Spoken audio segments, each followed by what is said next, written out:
Stigma hurts people from asking for help, right?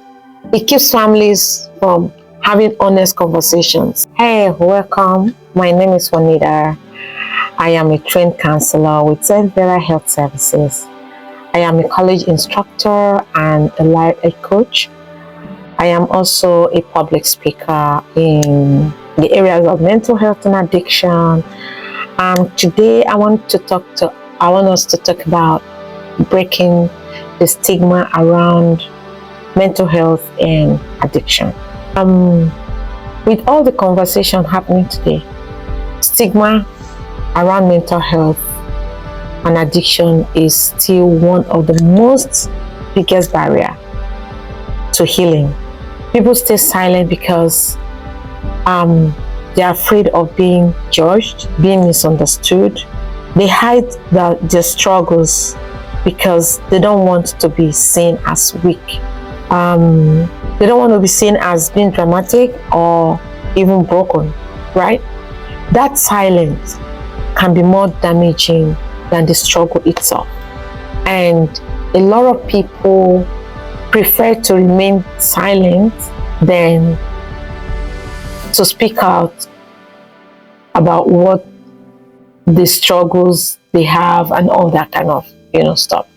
And stigma doesn't always show up as loud. Obvious discriminations doesn't show up as very loud. Sometimes it's very subtle. A lot of the time it's subtle. It sounds like, just get over it. Why can't you control yourself? That's the way it sounds. Other people have it worse and others less. And some people go ahead and tell you, you don't look depressed.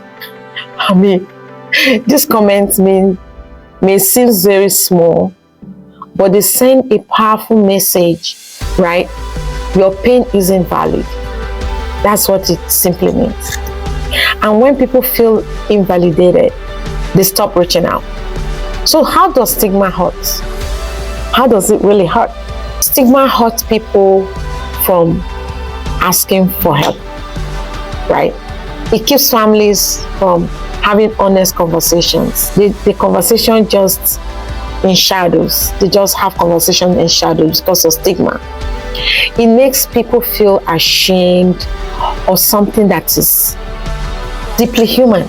Struggling is human, right?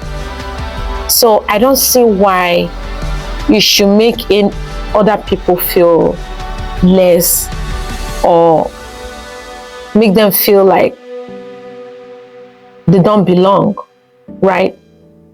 Like I keep saying to people have different struggles.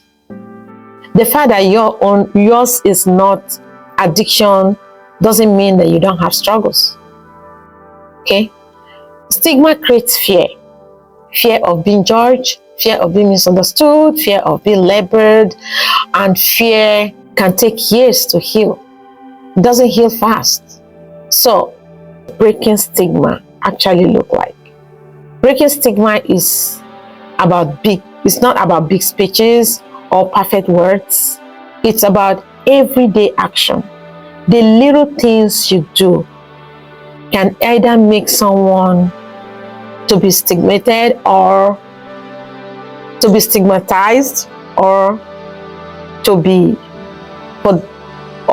for the stigma to break. Like it's either you working towards breaking stigma or you are stigmatizing someone. Yeah, that's the word I'm looking for. And stigma can look like,